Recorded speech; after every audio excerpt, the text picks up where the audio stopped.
On passe en revue au cours de cette semaine les destinations prisées au siècle dernier, les années 50. C'était Capri hier, années 60 aujourd'hui avec Cadaqués. Oui. Alors il faut dire que dans les années 50, il n'y avait pas de route pour accéder à Cadaqués. C'était vraiment une presqu'île du bout du monde située en Catalogne, sur la Costa Brava. Ça permettait de préserver le port. Exactement, pratiquement à hauteur de Figueras.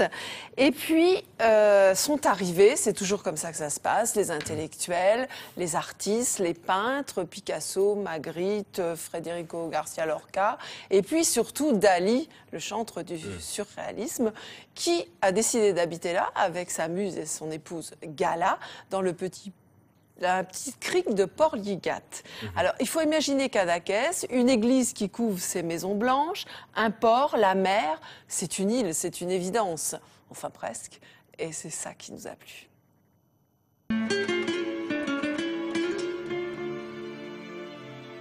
Bonjour, je suis François de Cadaqués et je suis venu rapidement de France à Cadaqués pour monter un business dans les années 68, un restaurant, un bar.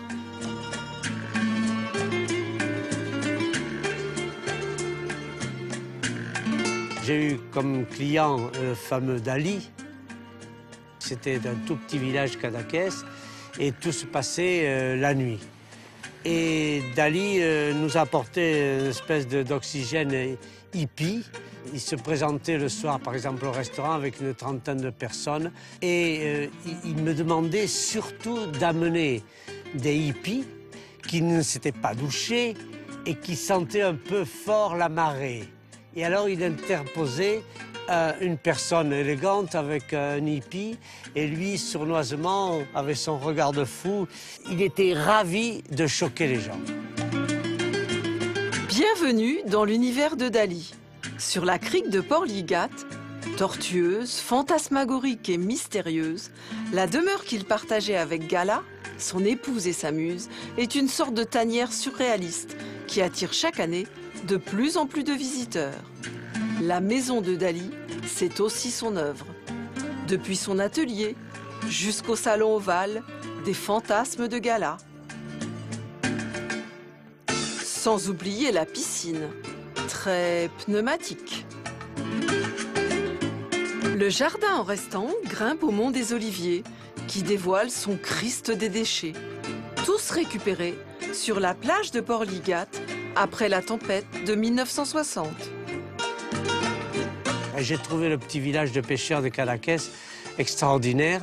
C'était un cul-de-sac, un peu bohème, c'était beaucoup de peintres, des écrivains, les premiers topless qui arrivaient de Hollande.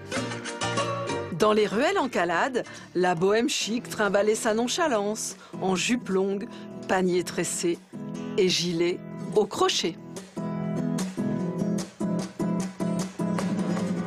On a été complètement séduits par le lieu, le côté isolé, bout du monde. Donc c'est un côté insulaire. Je suis venue y vivre. J'avais à peu près 20 ans et c'était le retour à la nature, la vie un peu sauvage mais en même temps assez sophistiquée. Ce que j'aime ici, c'est que tout est à nu. Enfin, les sentiments, les rapports avec les gens, tout est très direct. On était comme une grande famille. Et aujourd'hui, cette notion de famille est restée, c'est-à-dire on se mélange au café, dans les bistrots, sur les plages, les bateaux, dans les boîtes de nuit. Il y a des jeunes, les parents, les grands-parents, et tout ça se retrouve dans une grande convivialité.